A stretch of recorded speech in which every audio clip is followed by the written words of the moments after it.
إن هذا القرآن يهدي للتي هي أقوم. اعوذ باللہ من الشیطان الرجیم، بسم اللہ الرحمن الرحیم۔ پارہ نمبر 8، ولو اننا، خلاصہ و تفہیم۔ اے نبی صلی اللہ علیہ وسلم، منکرین حق کے معجزات کے مطالبات نئے نہیں ہیں۔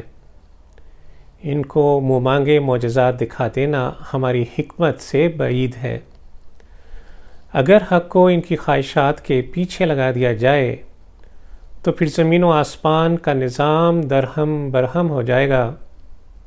انہوں نے محض ضد و عناد میں پہلے معجزوں کو کون سا مان کر دیا۔ یہ لوگ اپنی بدباطنی کی وجہ سے گمراہ ہی رہیں گے۔ شیاطین جن و انس کا داؤ انہی لوگوں پر چلتا ہے جو کہ ایمان کی دولت سے محروم ہوتے ہیں۔ اے حبیب صلی اللہ علیہ وسلم، کفار کی ایذا رسانی پر رنجیدہ نہ ہو۔ آپ سے پہلے انبیاء کے ساتھ بھی کفار کی عداوت چلتی رہی ہے۔ یہ ہماری حکمت کے عین مطابق ہے کہ خیر و شر ایک دوسرے کے مقابل رہیں۔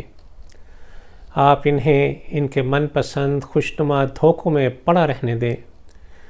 یہ ہماری ڈھیل میں پڑے ہوئے ہیں تاکہ اپنے ارمان پورے کر لیں۔ آپ اور اہل ایمان کو فطری طریقوں سے ہی غلبہ حق کی کوششوں میں لگے رہنا ہے۔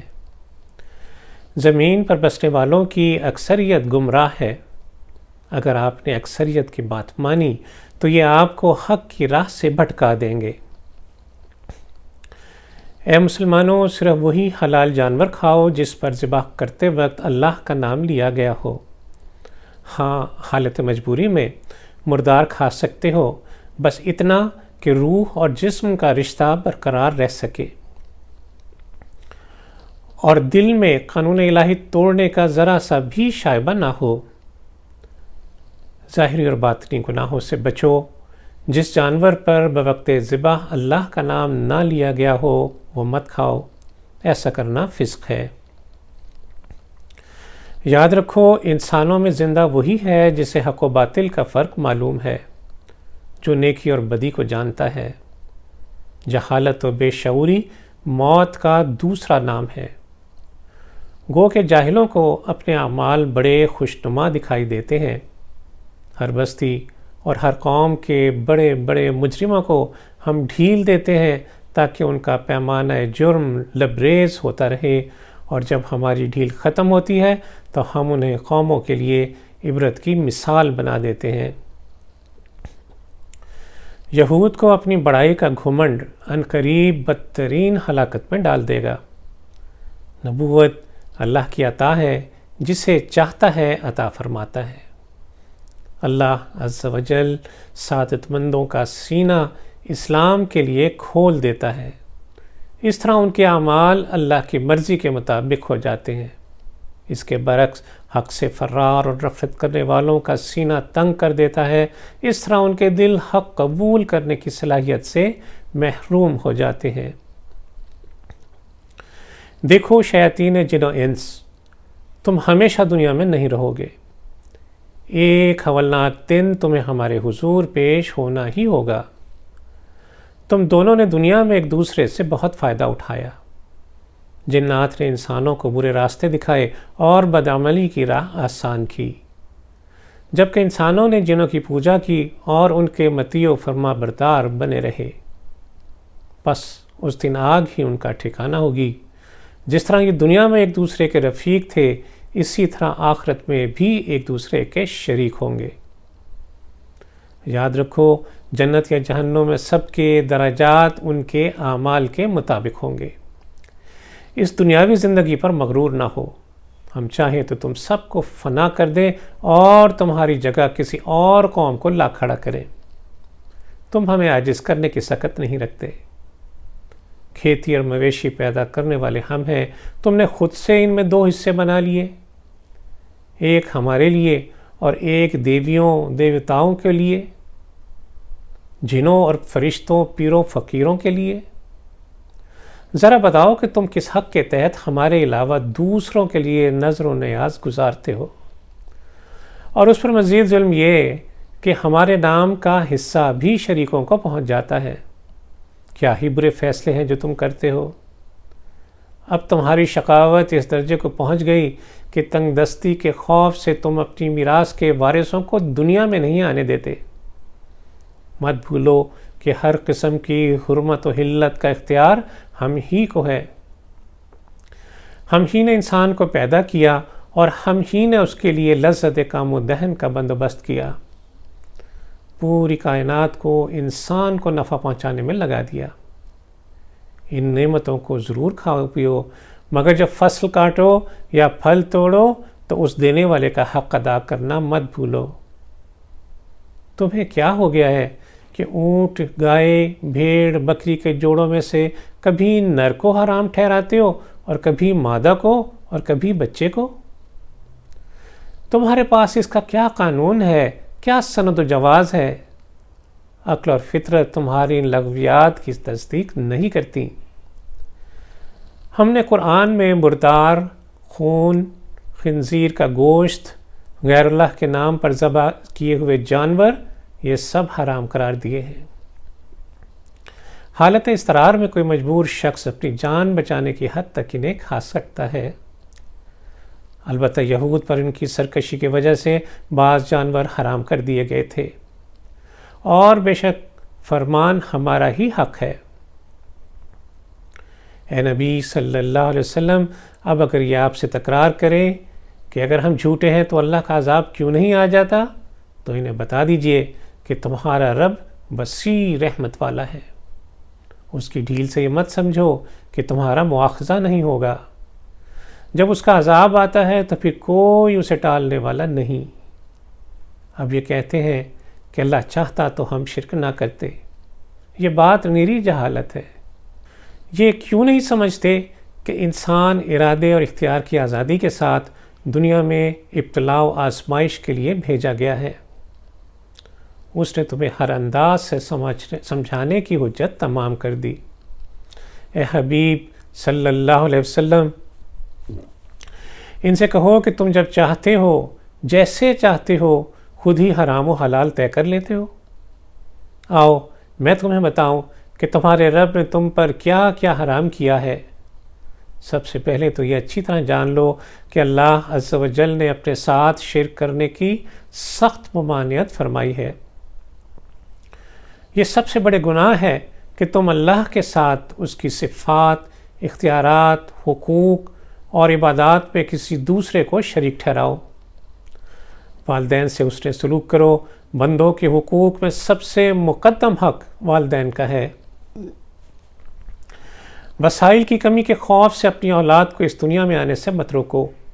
ان کا اور تمہارا رزق ہماری ذمہ داری ہے۔ فواحش کے قریب بھی نہ پھٹکو۔ اللہ سے بڑھ کر کوئی غیرت والا نہیں۔ اس نے فواحش کی تمام شکلوں کو حرام قرار دیا ہے۔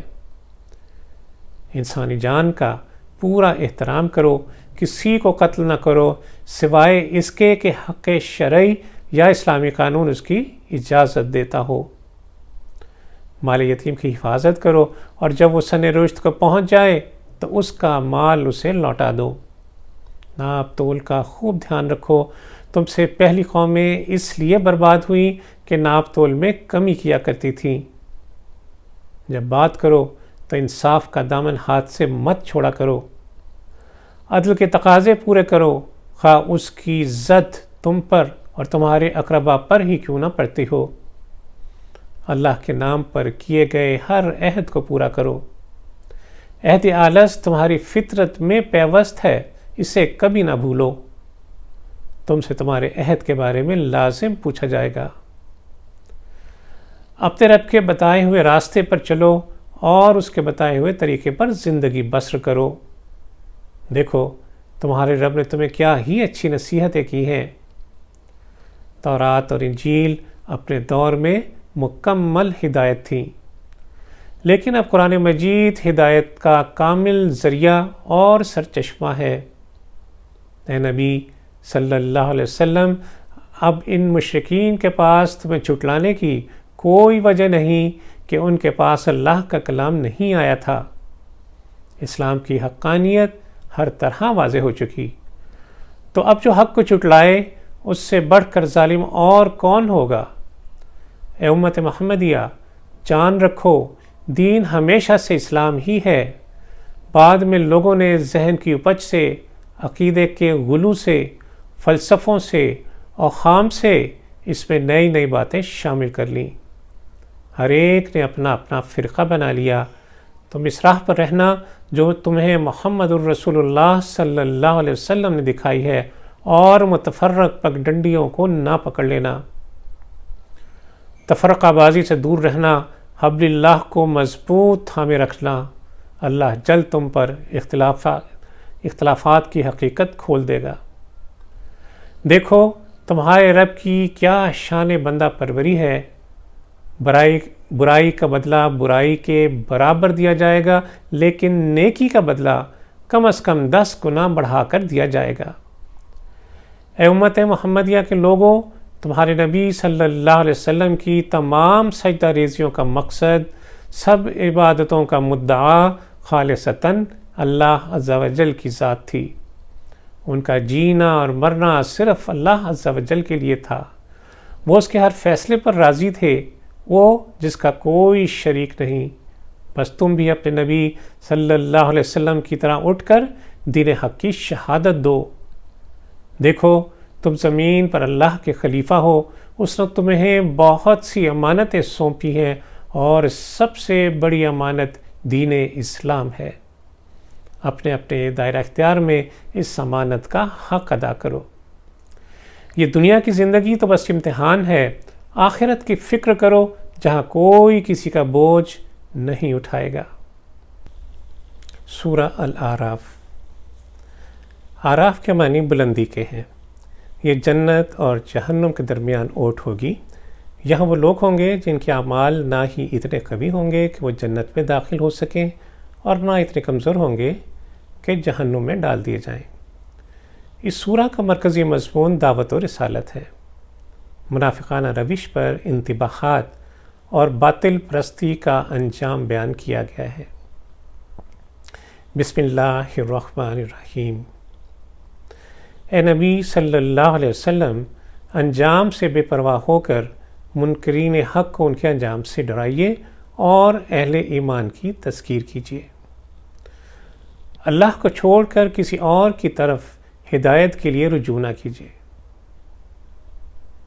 اے لوگو، جان لو کہ عذاب کے آنے سے پہلے کوئی نشانی نہیں آتی، یہ اچانک ہی آ جاتا ہے، پھر اس وقت توبہ و استغفار کچھ فائدہ نہیں دیتا۔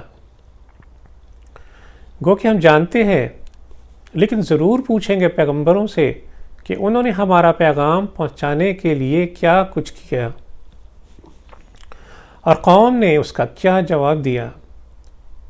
تمہارا کوئی جلیل و حقیر اور قلیل و کثیر عمل ہم سے چھپا نہیں ہے۔ اس دن جس کے اعمال کے پلڑے جھکے ہوئے ہوں گے وہی کامیاب ہوگا، اور جنہوں نے ہماری آیات کو جھٹلایا ان کے پلڑے ہلکے ہوں گے، اور یہی خسارہ اٹھانے والے ہوں گے۔ ہم نے تمہیں زمین میں پورے اختیارات کے ساتھ بسایا اور تمہیں تمام سامان زندگی مہیا کیا، مگر تم اپنے حقیقی رب کی بندگی کم ہی کرتے ہو۔ ہم نے ایک بوند سے تمہاری ابتدا کی، تمہیں اچھی شکل و صورت عطا کی، فرشتوں سے سجدہ کروا کر تمہیں صاحب عظمت بنایا۔ صرف شیطان نے گھمنڈ میں آ کر سجدہ نہ کیا، اور ہم نے اسے راندۂ درگاہ بنا دیا۔ اس نے قیامت تک کے لیے مہلت مانگی جو ہم نے اسے عطا کر دی۔ اس نے ہمارے سامنے عزم کیا کہ اب جب کہ تو نے مجھے گمراہ کر ہی دیا تو میں انسانوں کو تیری راہ سے بھٹکاؤں گا، انہیں ہر طرف سے گھیروں گا، ان میں سے اکثر لوگ تیری عبادت سے پھر جائیں گے۔ اللہ عز و جل نے شیطان کو لعنت زدہ اور اپنی رحمت سے دور کرتے ہوئے فرمایا کہ تو یہاں سے ذلیل و رسوا ہو کر نکل جا، اور تیری پیروی کرنے والے یہ اچھی طرح جان لے کہ میں تجھ سمیت ان سب کو جہنم میں ڈال دوں گا۔ آدم علیہ السلام اور حوا علیہ السلام کا مسکن جنت تھا۔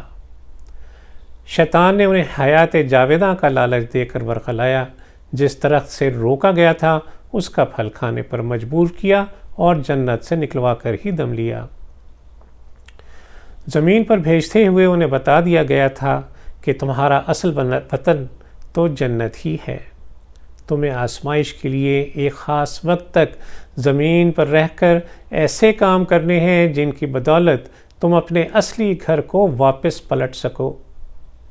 آدم اور حوا دونوں نے اپنی تقصیر کا اعتراف کیا، فوراً اللہ عز و جل سے استغفار کیا، گریہ وزاری سے اللہ عز و جل سے بخشش کے کلمات سیکھ لیے۔ اللہ عز و جل نے ان کی ندامت قبول فرمائی اور انہیں اپنے دامن رحمت میں جگہ عطا فرمائی۔ اے اولاد آدم، اس دعا سے سبق سیکھو۔ ربنا ظلمنا انفسنا وان لم تغفر لنا وترحمنا لنکونن من الخاسرین۔ تمہارے باپ آدم علیہ السلام کی اس دعا سے ان کا اور ابلیس کا فرق واضح ہوتا ہے۔ آدم علیہ السلام کی دعا میں عجز ہے، اعتراف گناہ ہے، اللہ کے سامنے اپنی محتاجی کا اظہار اور بخشش کی درخواست ہے۔ اس کے برعکس تمہارے دشمن ابلیس کے ہاں تکبر ہے، اپنے گناہ پر اصرار ہے، آئندہ مزید نافرمانی کے ارادے کا اظہار ہے اور مہلت کی درخواست ہے۔ پس تم اس کھلے دھوکے سے بہت ہوشیار رہنا۔ اے اولاد آدم، تمہارے دشمن نے جنت کے کپڑے تم سے اتروا دیے، ہم نے تمہیں دنیا میں لباس کی تدبیر سکھا دی، بس یاد رکھنا کہ تمہاری لباس کا اصل مقصد ہمیشہ ستر پوشی ہونا چاہیے، جبکہ زیبائش اور جسم کی حفاظت بھی اس کے مقاصد میں سے ہے۔ اور ہاں، ایک اور اہم بات، ہم نے انسان کو ظاہری اور حسی لباس کے ساتھ ساتھ ایک اور لباس بھی عطا کیا ہے، اور وہ ہے تقویٰ کا باطنی اور معنوی لباس۔ یہ لباس تمہارے ظاہری لباس سے کہیں بڑھ کر اہم ہے۔ اگر باطنی لباس کمزور پڑ گیا تو ظاہری لباس اتر کر تمہیں عریانی اور فحاشی کی طرف لے جائے گا۔ شیطان ہی تمہیں فحاشی کا سبق دیتا ہے اور عریانی پر اکساتا ہے۔ تمہارا رب بے حیائی کا حکم نہیں دیتا، وہ تو راستی اور انصاف کا حکم دیتا ہے۔ بس تم اپنے رب ہی کو پکارو، اسی کے لیے دین کو خالص کر کے۔ اے اولاد آدم، جب نماز کے لیے آؤ تو اچھے لباس میں آؤ، رہنے سہنے اور کھانے پینے میں اعتدال رکھو۔ اللہ عز و جل اسراف کرنے والوں کو پسند نہیں کرتا۔ ہماری حلال کردہ چیزیں استعمال کرو۔ طیبات اصل میں مومنین ہی کے لیے پیدا کی گئی ہیں، لیکن دنیا کی زندگی میں کفار بھی ان نعمتوں کو استعمال کرتے ہیں۔ آخرت میں یہ نعمتیں صرف مومنین کے لیے ہی مخصوص ہوں گی۔ اے حبیب صلی اللہ علیہ وسلم، ان سے کہو کہ آؤ میں تمہیں بتاؤں کہ میرے رب نے کون سی چیزیں حرام کی ہیں۔ بے حیائی کی تمام شکلیں حرام کی گئی ہیں، جبکہ تم انہیں حلال سمجھتے ہو۔ ناحق زیادتی کرنا حرام ہے، جبکہ تم اپنے ہی بھائیوں پر ظلم کرتے ہو۔ اللہ کے ساتھ شرک کرنا حرام ہے، مگر تم اس کے ساتھ ساجی ٹھہراتے ہو۔ اللہ نے یہ بھی حرام کیا کہ تم اللہ سے وہ باتیں منسوب کرو جو تم نہیں جانتے۔ انہیں متنبع کر دو کہ قوموں کے عروج و زوال اور فنا و بقا کا وقت مقرر ہے۔ جب کسی قوم کی تقدیر کے فیصلے کا وقت آتا ہے تو وہ پھر ایک لمحے کے لیے بھی آگے پیچھے نہیں کیا جا سکتا۔ اصلاح کرنے والوں کو قیامت کے دن کوئی خوف و خطر اور رنج و غم نہیں ہوگا۔ ہماری آیات سے سرکشی کرنے والے ہمیشہ آگ میں رہیں گے۔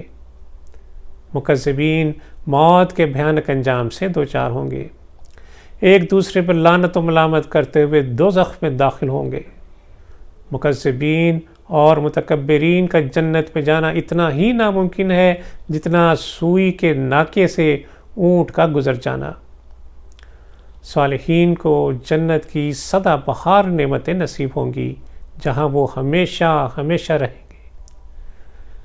اللہ عز و جل ان کے دلوں میں اگر کوئی رنجشیں ہوں گی تو دور فرما دے گا۔ وہ جنت کے انعام و اکرام پا کر اپنے رب کے مشکور ہوں گے۔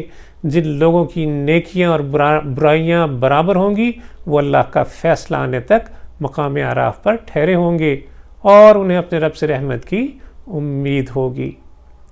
یہ جنتیوں کو دیکھ کر مبارکباد دیں گے اور دل میں جنت کی تمنا کریں گے اور دوزخیوں کو دیکھ کر استغفار کریں گے، یہ دوزخ سے اللہ کی پناہ مانگیں گے۔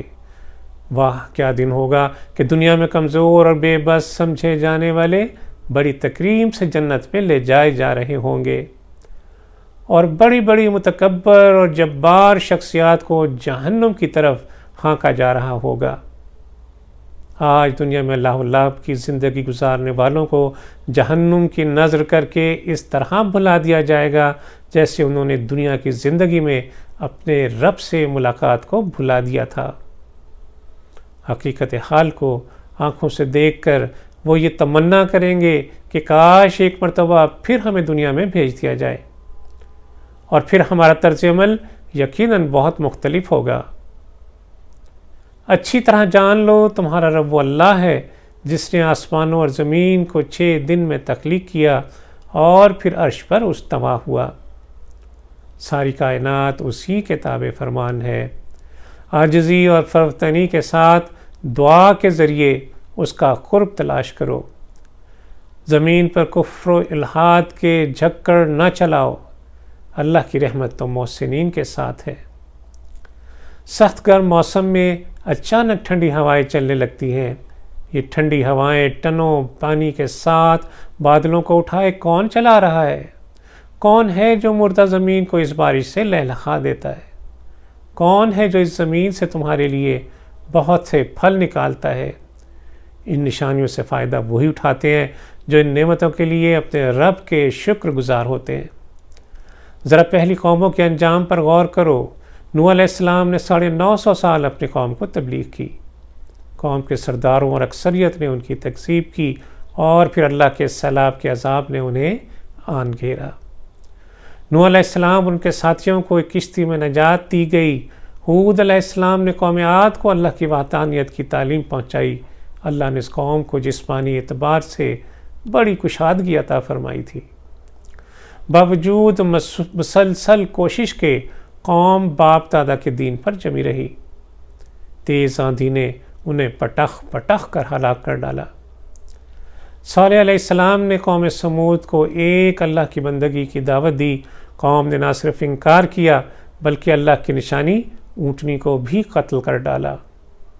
پھر اللہ کی طرف سے ایک زبردست چنگھاڑ آئی اور قوم سمود اپنے گھروں میں اوندھی پڑی رہ گئی۔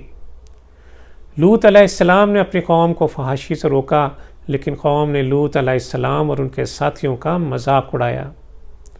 نتیجتاً اللہ نے ان پر پتھروں کی بارش برسا کر انہیں عبرت کی تصویر بنا دیا۔ شعیب علیہ السلام نے مدین کے لوگوں کو کم ناپ تول اور رہزنی سے منع فرمایا۔ انہیں اپنی قوم کو اللہ کی نعمتیں یاد دلائیں اور کفر کے برے انجام سے ڈرایا۔ قوم نے جواب دیا کہ ہم کبھی تمہاری باتوں میں آنے والے نہیں الا یہ کہ اللہ ہی ایسا چاہے۔ اور پھر ایک شدید زلزلے نے انہیں پکڑ لیا اور وہ اپنے گھروں میں الٹے پڑے کے پڑے رہ گئے۔ اللہ عز و جل سے دعا ہے کہ وہ ہمیں ان قوموں کے انجام سے عبرت پکڑنے کی توفیق عطا فرمائے، ہمیں شرک سے بچائے، ہمیں صحیح معنوں میں رب کے فرما بردار بندوں میں شامل فرمائے۔ اللہ عز و جل ہمیں اسلام پہ زندہ رکھے اور حالت ایمان پر اس دنیا سے لے جائے۔ وصلی اللہ تعالیٰ علی خیر خلقہ محمد وعلی آلہ وصحبہ وسلم۔ صلو